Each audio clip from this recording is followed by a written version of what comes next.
So again, I want to thank everyone for joining us today, for making time for this. And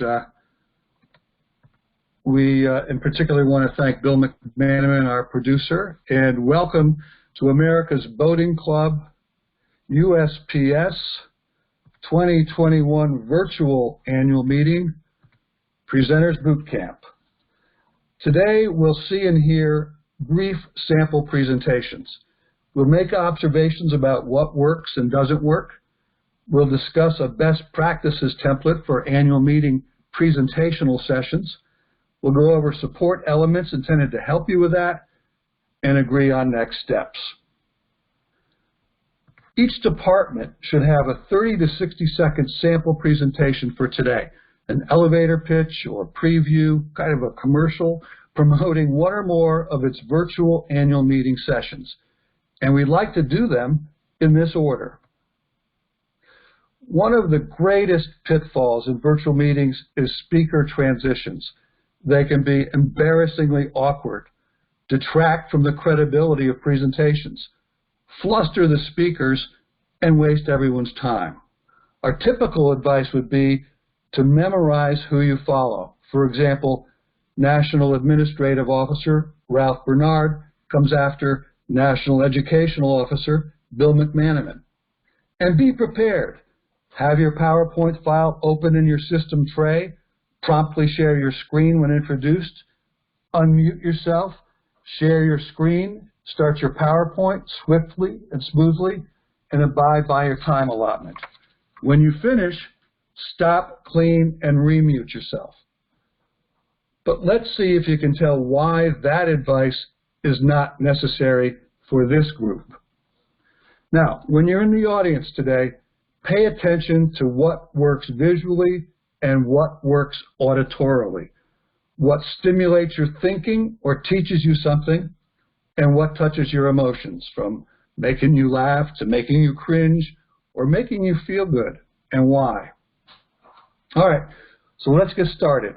And we are very grateful to have our most senior national officers leading by example and leading from the front to help kick off the marathon production effort for the virtual annual meeting.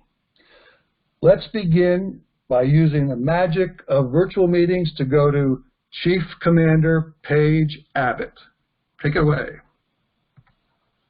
Get America's Boating Club news you can't get anywhere else. The National Annual Meeting is coming to you virtually, February the 15th through the 26th. 11 days of value-added sessions for all members and officers. View the full schedule on the National Meeting's homepage. Access will be easy. Log on or call in. freeconferencecall.com, USPS ABC. This is an annual meeting not to be missed. Wow, thank you, thank you. Now let's go to Vice Commander Craig Frazier. Welcome to the Executive Department agenda for the 2021 USPS ABC virtual presentations. You will see firsthand the up-to-date projects the committees are working on to assist the squadrons as we move into the future, all from your own home. This presentation will kick off the virtual meeting and will be presented in 3 1.5-hour segments. From the start of the pandemic until now, learn what your national bridge has done and continues to do to make us a stronger club. Each of your national bridge members will be presenting during this meeting. Here are 2 excellent seminars by the Public Affairs Committee. Learn about the new America's Boating Club app and attend the Vessel Safety Check workshop. The final 3 workshops will be provided by the Environmental Committee, Co-op Charting Committee, and the Marketing Committee. Please log into each of these seminars and workshops on free conference call ID USPS ABC. Thank you, Craig. Now, once again, through the magic of virtual meetings, we'll go to Maple Glen, Pennsylvania to pick up Vice Commander and producer of this session, Bill McManaman. Take it away, Bill. If you want to know about the current activity and what the future will bring to the educational department, make sure that you attend the Leadership Strategy session. This session will be held on Tuesday, 16 February from 1100 to 12:30. We will use freeconferencecall.com and the meeting ID will be USPS ABC. This session is the first in our series of 17 presentations that will occur during the fortnight. Don't miss our keynote session that sets the focus for our portion of the annual meeting. You will have the opportunity to meet the players and see what they are thinking. Thank you for your interest and attention. We are looking forward to seeing you there. Terrific, terrific. All right, let's switch to Vice Commander Ralph Bernard. Hi, my name is Ralph Bernard. Our annual meeting is going to be virtual this year due to the COVID-19, but the meeting is still very, very important. I would like to highlight one aspect of the many seminars given by the admin team: how to be flexible with your leadership and communication skills. You may have an idea of what you think is great, but how you communicate to the members will make all the difference. Encourage people to question what you want to do and explain your idea without any confrontation. Our session for that will be at 3 p.m. Eastern Time, noon Pacific, on February 18th at FCC meeting ID USPS ABC, and is called "Why Won't They Do What We Want?" If another member, especially a new member, has an idea that's been tried before and failed, it doesn't mean it's not going to work now. Something has changed. It's a different time, maybe a different dynamic of members.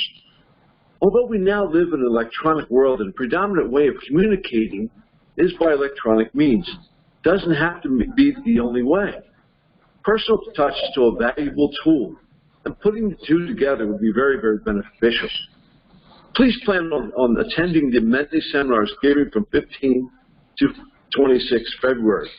It's an opportunity to increase your knowledge, regardless if you're a new member or a member who's been supporting the organization for many, many years. I really look forward to seeing you electronically, and thank you and have a phenomenal day. Thanks, Ralph. Some great points there. Okay, let's go now to Vice Commander Harry Hebb. Welcome to the Secretary's Department virtual annual meeting. Our department consists of 6 committees as listed on the slide. Dates and times are Monday, February 16th, Wednesday the 17th, Monday, February 22nd, and 23rd. Hey, did I forget one? Say yes. The ship store is going to try to have a virtual presence. Yeah, you know, not physical, but virtual. We're still working on the plans for that, so be sure to check back. Hey, has 2020 been a different sort of year or what? Yes, it has. But we have tried to keep it going, and we're going to try to keep it going and have a better year in 2021. Keep checking on us. We're going to do our best. Here's to a better 2021. Thanks. All right, now, last but not least, on behalf of Vice Commander Diana Jackson, here's Christy Anderson. Attention, all district and squadron treasurers. Our national treasurer, Diana Jackson, is inviting everyone to the Treasurers Workshop, especially new treasurers. The workshop, IRS Form 990, the good, the bad, the ugly, will provide you with great insight into what is required each year from every squadron and district. You will learn how to submit a Form 990 online and when to submit the form. This is the easy method. We will cover what happens when you are late in submitting your Form 990 and what the IRS requires when you are late. Yes, this is important information that may save your district or squadron from getting a large fine and losing your nonprofit status. So come join us on February 15th at 7 p.m. Eastern, 4 p.m. Pacific. See you there. Thanks, we will. Well, great job, everyone, and thank you so much. So now let's go around the room, starting with the Chief Commander, and briefly answer these 4 questions about the presentations we've just seen and heard. What was the best visually and why? What was the best audio and why? What was the most mentally stimulating and why? And what made us feel the most and why? And if you just want to agree with the comment already given, please just say that. So, Paige, what do you have to say? I love being on the spot first. Thank you very much. Goes with the job. Yes, it does. I wear the target, don't I? Visually, my observation was that Ralph Bernard's presentation, because there were multiple styles, it kept me watching it. And I wasn't just reading, I was listening to him at the same time. Auditorily, the content, I love the way that Craig Frazier enunciated extremely clearly. The appeal from the Treasurer's Department was directed to one focus point, and that was easy for me to comprehend and to get drawn into. Mentally stimulating, that was also the Ralph and Treasurers, because I was drawn in. But Ralph, to me, had the greatest emotional impact because I felt he was talking to me. Thank you. Great point. All right, let's see what Craig has to say. Craig, same questions to you. And if you just agree with something, you can just pass over that. I would say the most impactful was Mary Page's, because she actually addressed the virtual meeting and the good points of why we're having one. Mm-hmm. The auditory content, I would have to agree with Mary Page as far as Ralph's being good with good information as well. Mentally stimulating was Ralph's as well, because of the information that he provided during his presentation, which gave content to what was going to happen within that seminar. And greatest emotional impact, I guess, was Christy Anderson's, because it gave me an idea of some good information concerning the 990 form. Thanks. Thank you. Good points. Mr. McManaman, same questions for you. Well, I want to start by saying that the Chief's message was perfect in every way. So in addition to that, I feel that Craig had great auditory. He has a good voice for projection, was very clear. I thought the audio out of his was the best. I thought Harry's was interesting from an emotional standpoint, because it was a little bit different and it was a little laid-back type. And from an overall message standpoint, the Chief's setting the tone for the meeting for the day and then setting the tone for the virtual was what I thought had the most impact. Thank you. Thank you.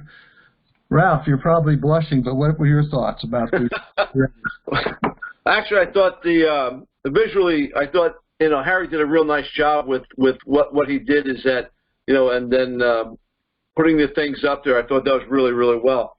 I have to agree with everybody about Craig, how he spoke well. He has such that James Earl Jones voice, which resonates and and keeps people's attentions. And also, I think that Mary Page, when she gave the overview and piquing interest of how and why people should attend the virtual meeting and the importance of it, I thought came across very, very well. Thank you. All right, Harry, what are your thoughts? Same core questions for you. Actually, the Secretary's Department did the best job. It was all that terribly good sense of humor, laid out what schedule was going to be, and believe it or not, I'm not terribly biased. Okay. Diana, you get to go last. So what were your thoughts? Well, I think visually Ralph's was okay. His picture became, was blurry, and I thought Harry's was very good for auditory. I thought it was Christy and Craig kept my interest, and mentally going virtual. Sorry, going virtual and the intent, you know, on what is going to be going on in the next 2 weeks when we go virtual. I think that was great with Mary Page. And, of course, for emotional impact, I'm going to go with my girl, Christy, on my treasurer department. What great energy, yeah. All right, well, thanks all. Some very good insights into that. And the main point was to get us all kind of thinking and looking at these and listening in a little bit different way. So we've had a few requests for a 10-minute countdown clock to help enable nature breaks during the sessions that go longer than an hour. So here's an example of that. And while we're mesmerized by the timer, let's cover potential pitfalls. What not to do. Don't have a poor internet connection. Don't have a bad mic. Don't allow background noise during your presentation. Avoid giving a lengthy soliloquy with no engagement or no interactive parts. Don't misjudge your audience and give the wrong level of detail. Don't give a disjointed presentation. Don't use too few or too many slides. And don't put too much text on any one slide, and don't forget to use enough imagery to sustain interest. Finally, don't have unnecessary switch presenter moments during your session. Use alternative methods that you can work out with your producer. All right, a couple of overriding do's. Do practice ahead of time. In fact, practice much more than you would if you were presenting at a physical meeting. Do clock your presentation to fit your allotted time slot. And do insist that each of your co-presenters do the same. All right, so let's apply some basic, very basic, tried and true best practices in the form of a session template. First, like we did today, about 10 minutes before the start time, have an open mic interactive session in which the lead presenter or presenters greet attendees by name as they join the meeting and try to make everyone feel welcome and comfortable. Be prepared with some small talk. Then we transition to the official start, which is marked by your producer muting everyone but you and starting the meeting recording. The opening is critical to capturing everyone's attention and setting the tone. Briefly outline the agenda and remind attendees of meeting protocol, like staying muted when you're not speaking. Have at least one element in your opening that makes people feel, maybe laugh, maybe go, wow. Have at least one visual that will take people by surprise. These little tips will go a long way in setting up your session as one that had a lot of care put into it and deserves people's attention. Segments. These are the internal sections of your session. First, no longer than 15 minutes each, and then either switch to a different presenter or have a dialogue with attendees. None of us are TV personalities, and it's unfair to force audiences to have to try and pay attention to us beyond a reasonable period of time. Have at least 2 slides per minute and follow the 15-second rule of making sure something changes on screen at least every 15 seconds. A slide change or a build or an image or piece of animation within a slide. Include at least one interactive component, like a question and answer section. And if that's your choice, have at least 3 planted questions to use if needed to avoid causing a dead spot in your presentation. And there's a lot more detail we'll go into individually with presenters and their producers as we get going in the production process. But finally, the second most important part after the opening, a powerful closing with strong visual and verbal elements. Plus, let people know about our next session, what it'll be about and when it will start and how to join the meeting. Now, is there anything we went through on this slide with which you disagree? Or is there anything missing that we should include in a session template?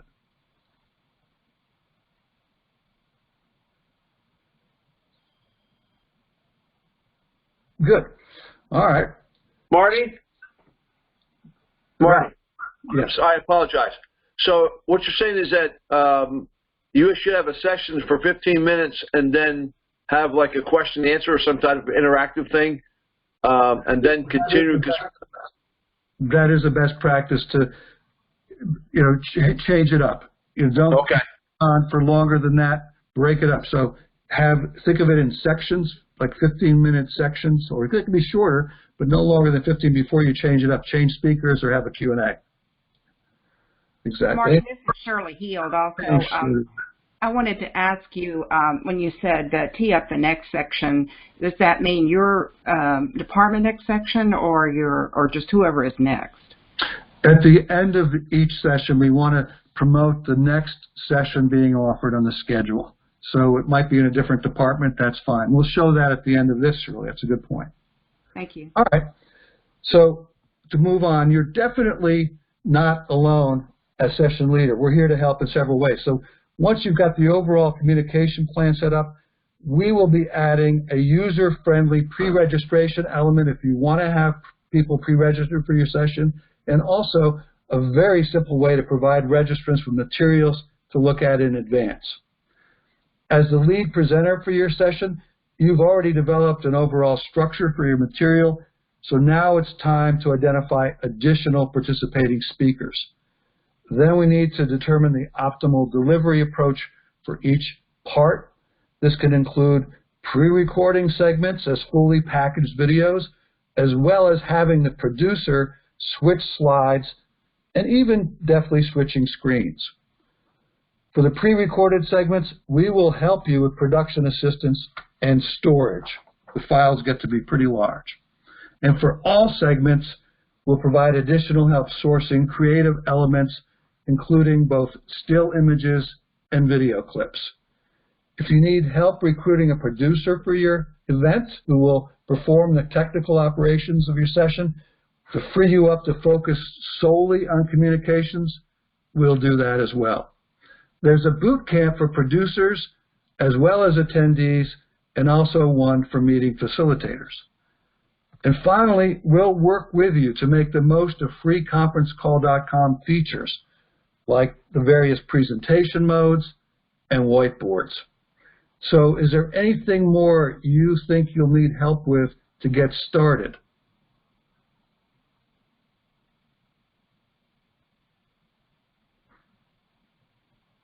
Okay, so our next steps seem clear enough.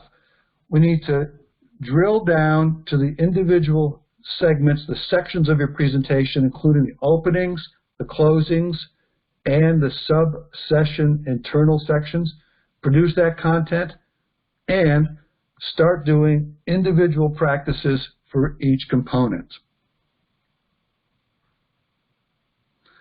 And lastly, we need to plan for 3 technical rehearsals for your session with your producer. The first of these is coming up pretty soon.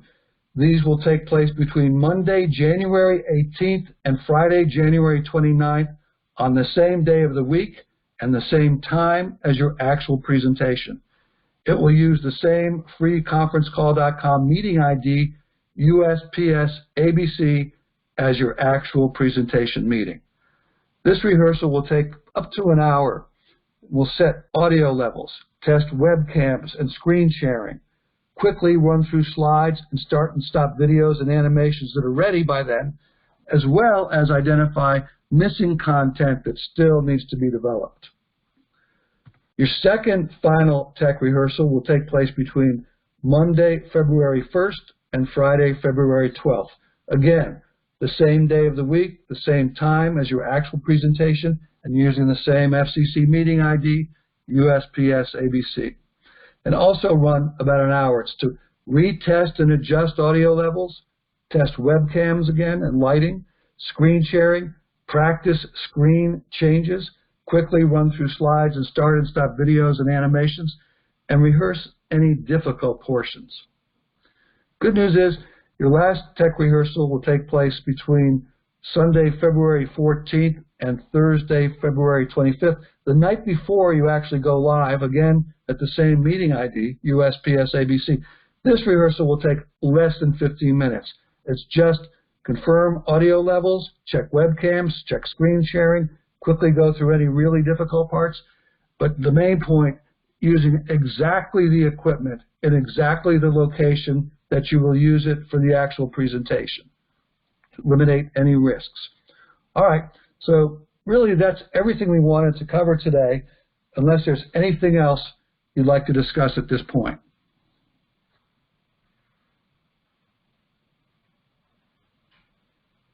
Sounds good to me, right on time. All right, so thanks for joining us today. This, by the way, exemplifies one of those closing slides, as Shirley was asking about, for sessions at the virtual annual meeting. Basically, you want to encourage attendees to tune in for the next scheduled session. For the boot camps, our next session happens to be for working meeting facilitators, which is very similar to this one. That'll be followed by boot camps for producers and attendees, which are very different from this one. So again, thank you and best wishes for a successful presentation during the annual meeting. We'll be in touch. We'll be there to help you. And one quick PS. If you'd like more of this kind of material, check out the new virtual classroom, a blended approach presentation by going to case-sensitive bit.ly Jim Heckman. It's a video. Jim, on share file, Jim does a phenomenal job. And thank you again. Marty? Yeah, go ahead. This is Andy. I've got a question about audio. The presentations today were driven by people playing their presentations on their various machines at the locations that they were situated at. So Bill played his, and Mary Page played hers, et cetera, et cetera. Is that a question? Is that true? No. So you played them? Yes, but all of today's presenters said, you know, taking the risk out of these things as much as you possibly can is a good idea. Taking a lesson from live TV, which you'd be amazed how little of live TV is really live. The main lesson there is if you can pre-record it and do the best rehearsal possible, capture that on video so that you are eliminating the risk of making a mistake. It's generally a good idea. Obviously, you can't do that for questions and answers and polling and dialogue that needs to be real or working meetings.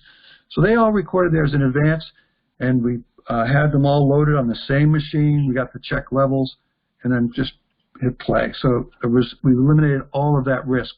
We support that idea. Okay. Marty, this is Susan Darcy. Are you going to let us have these slides? This whole session and all the others will be recorded and made available immediately for all of us in USPS. One of the places they'll be placed immediately afterwards is on America's Boating Channel. There'll be a new playlist set up today that'll be called Virtual Meeting Boot Camps, but they'll also be available other ways and emailed to presenters and producers. Thank you. Thank you for being here. All right, so we're on time, so I think we want to check out, take a nice break before we come back in and do the facilitators meeting, which one more time is very similar to this one, but it does cover the differences between a presentational session and one where you really want to facilitate discussion among participants. Thanks again.